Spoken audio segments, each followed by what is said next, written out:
Okay, here we are with our spoiler-filled Thor Ragnarok review. Take it away, sir. Oh, okay, I guess I'm starting. So, where's he going? He's going to get the other Rubik's Cube. So, I think we both started out, we both really enjoyed it. You've seen it 3 times now. I have. I saw it 3 I times. still have only seen it once. I played up and... Really? Yes. I'm shocked by this. No, me too. I was hoping to have seen it like 3-4 times by now. Because it is that good. So, if you haven't seen it, go out and see it. But if you're watching this and you haven't seen it, stop now because we're going to ruin it for you.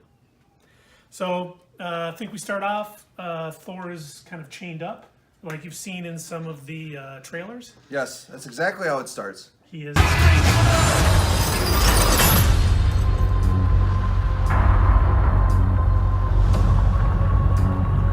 I know what you're thinking. He's hunted down Surtur. Yes, Surtur, he allowed himself to be captured by Surtur, so Surtur could explain what his plans are to him. It's very comical, the way it comes off. He's very, very cocky in a Thor-like way where he's the man. Yeah, and he explains, well, Surtur explains how if his mask is put in the internal fire in Asgard, he will basically bring about Ragnarok and destroy Asgard. And Thor kind of takes care of him. He does. He calls to get, the battle ensues as, like, right now. He gets to the surface of this world and calls for the Bifrost, which there's no answer from Heimdall. This team of yours.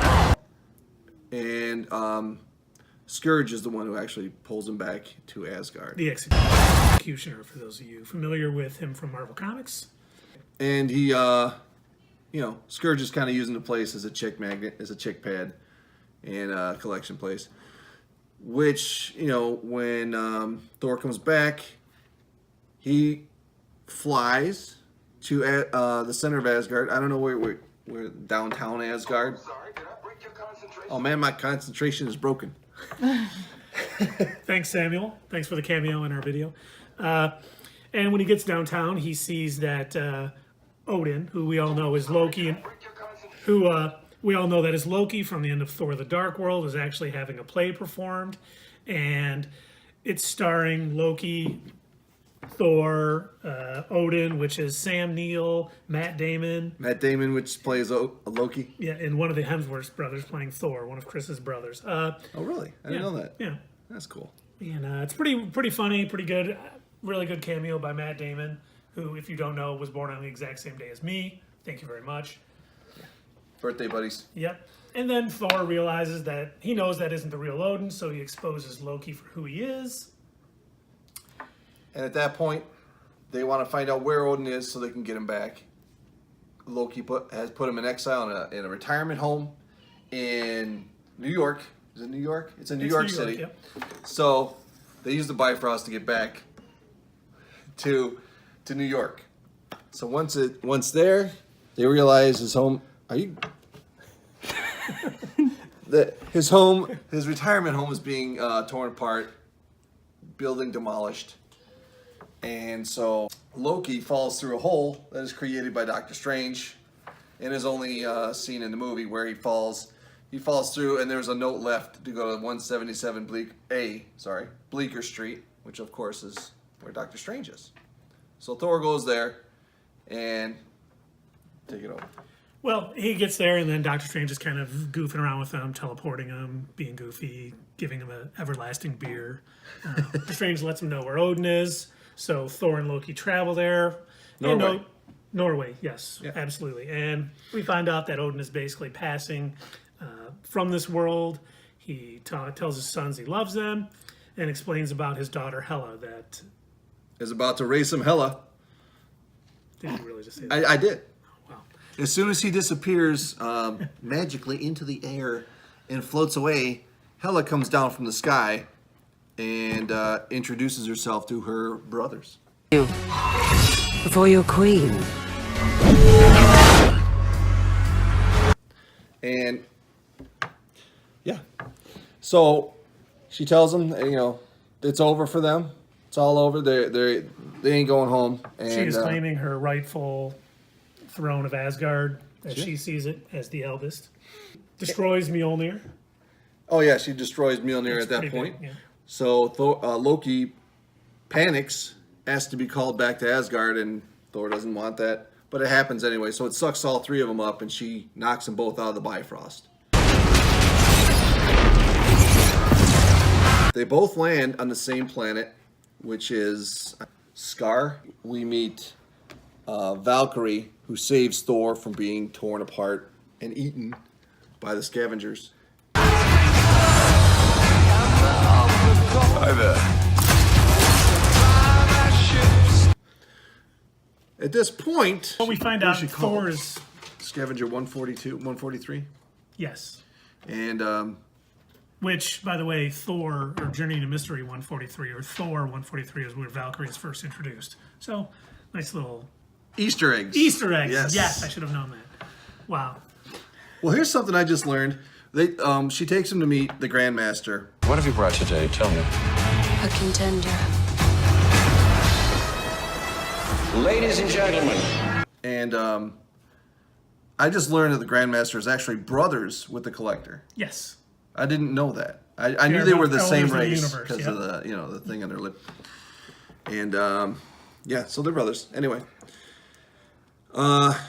during his first few moments meeting the Grandmaster, Loki is actually off to the side and sees Thor and tries to have a conversation with him, and it's a funny conversation. Yeah. And we find out that Loki has been there for a week more than Thor, and he's kind of gotten himself with the Grandmaster, working with him. Kind of pretends he doesn't know Thor because he doesn't want to ruin his stature. We find Thor is going to become a gladiator to fight the champion, who we don't know at this time, but we later find out is the Incredible Hulk. Probably saw it in the trailer, so... Yeah. Pretty much becomes Planet Hulk from that point on. Not the whole movie, but for the... Yep. Basically, while. yeah, the gladiator fight is Planet Hulk. Yeah. This is what you've come for. It's main event time.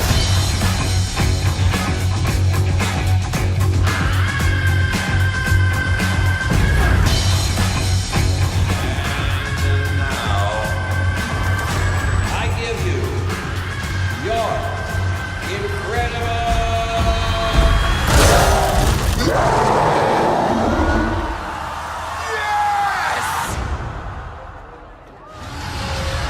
Loki, look who it is. I have to get off this planet. We know each other. He's a friend from work. Oh, come on.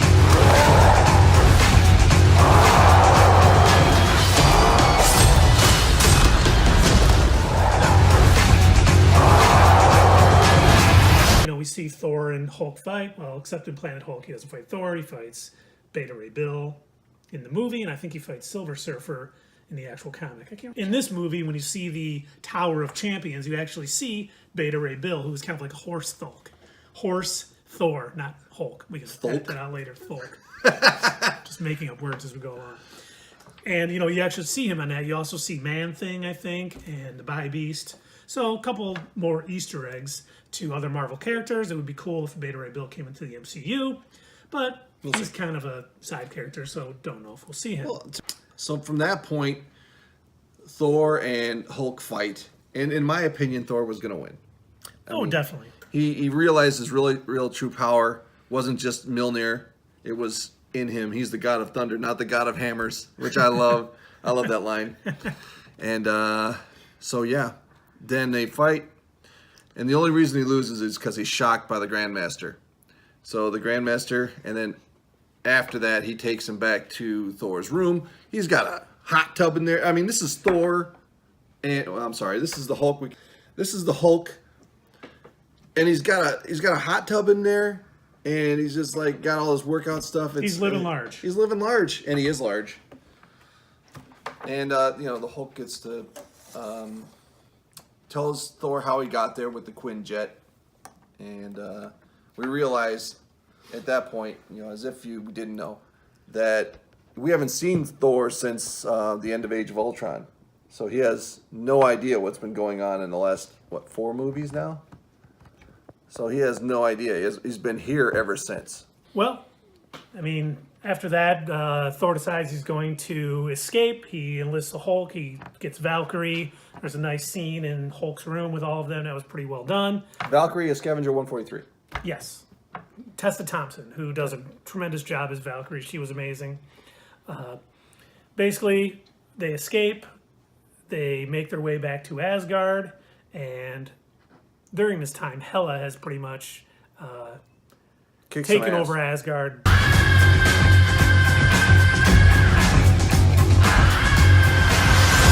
Asgard is dead. Beat. I think she killed the Warriors 3 outside of Sith. Well, killed the Warriors 3. Oh, Sith was immediately never as soon seen. as she walks in. Yeah.